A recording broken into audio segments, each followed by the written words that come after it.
Pet Simulator has been skyrocketing in popularity these recent years. But did you know of the multiple controversies it had up until now? From lying about rarity percentages to having betrayed their own community, along with the problems hidden within the team behind it. Pet Simulator has been on an uprise, and it may not be as ethical as you may think. But never mind that for now, let's start from the very beginning. Build Into Games, also known as Preston, is currently one of the richest Roblox players right now. But how did he achieve this overwhelming fame and success? Preston was a very determined Roblox developer, releasing multiple games such as Guest Defense and Giant Survival, but then he made this one simple game that would change his life forever. Pet Simulator started off as a fairly basic and simple game where you collect pets, as well as coins, and use those to unlock new areas. Although it was very repetitive, it still captured the hearts of many, as it was very replayable. It had worked out greatly for him, as during these times, Roblox didn't really have much variety in their genres of games,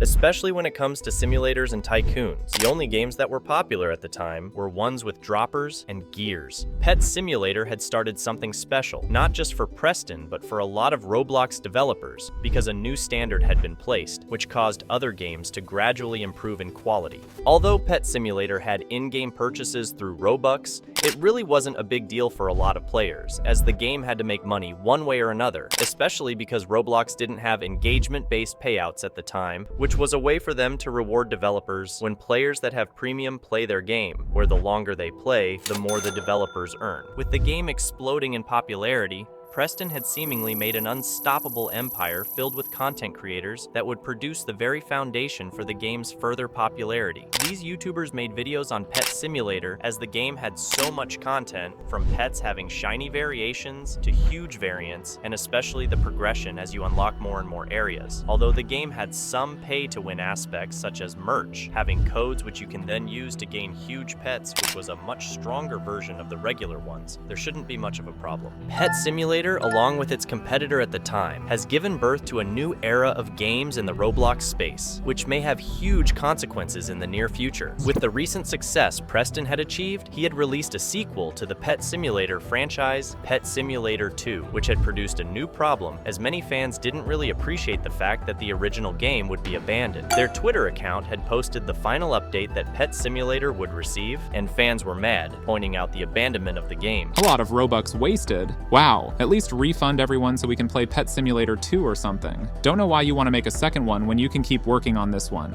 I'm very hesitant to play any games from you guys now. Spent a ton of Robux for this game and you just got bored and left it to shits. Could happen again.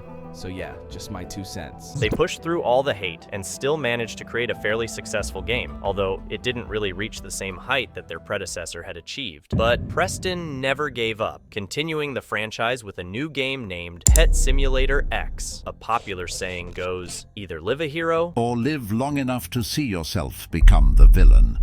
Pet Simulator X was the second sequel of the franchise, and also would be the catalyst for almost all of the controversies that would give the game a bad reputation. Starting off with the first one, which were the blatant lies that the game had with their percentages, which could even be considered a scam for others. Pet Simulator X had a pet, which could be obtained by hatching an egg to get the chance to own the huge hacked cat, which at the time was hidden by question marks for their percentages, indicating a very rare chance to get it. Fans of the game were complaining as it wasn't fair for the developer team to hide these percentages, especially when they are spending Robux to try and have this exclusive pet. What made it worse was that the percentage had been leaked, and it turned out to be an absurdly low amount, which was almost impossible to obtain. But this was pretty tame compared to the next controversy that would ruin the game's reputation. An egg named the Exclusive Pets Egg were released onto Pet Simulator X, which could be bought for 800 Robux each. Unlike the previous problem, these percentages weren't hidden by any means, but that doesn't mean that they were being honest. A picture had been leaked of the game's script, showing the percentages of the pets the egg had contained, and it surprisingly turned out that the chances shown in the screen weren't entirely truthful. The most common pet that could be obtained here was shown to be 50%, but it was in fact 52%, which means that the chances of you getting the most common one was easier to get than the players originally thought. Followed by that was that the 13% pet actually turned out to be 10%, 2%. And the worst one out of all of this was that the rarest one, being 2%, was actually doubled compared to the actual value, having a whopping 1% chance to get the rarest one. As expected, Pet Simulator fans were livid as their favorite game had betrayed them. Preston reminds me of Mr. Krabs.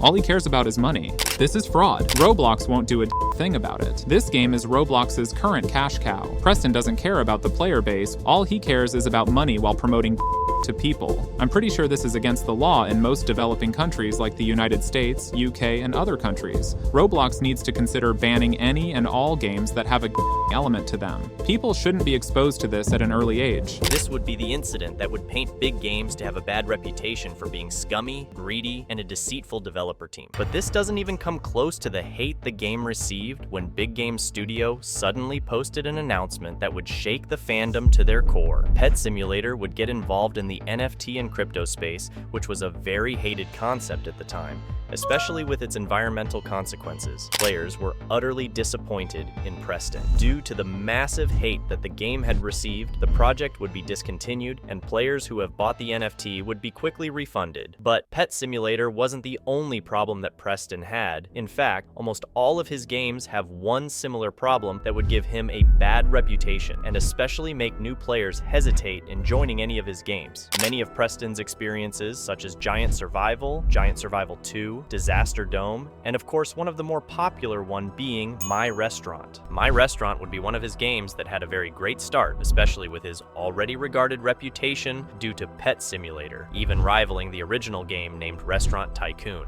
It had great features that the original game didn't even have, and it was a breath of fresh air from other simulators and tycoons that were copycats of one another. A lot of players started playing, and the game looked like it was going to have a really great and stable future, especially with YouTubers making videos on it. But after a couple of frequent updates which made the community grow stronger together, especially with trading and selling limiteds, the game suddenly became radio silent. No updates or announcements have been made, and it was unexpectedly left to dust away despite still having a very large fan base. There are still people playing the game even though My Restaurant rarely gets updated anymore. Preston's rise to success and popularity was a very rocky one. He went from a developer that many had aspired to be due to his persevering nature to continue and his genuine love for making games that people love to play, to becoming the own villain to his legacy that may have consequences to the Roblox platform for years to come. Big Game Studio is still continuing to grow, and Preston had released his new game named Pet Simulator 99. The game is far too early upon release to say anything about their monetization tactics and whether the audience's long-term opinion of the franchise would eventually change. Though there is one thing that we could say for sure: Pet Simulator will still continue to grow at a massive rate and would still continue to do so for years to come. We will have to see in the future if Preston and the developer team would change for the better or continue to get worse from here.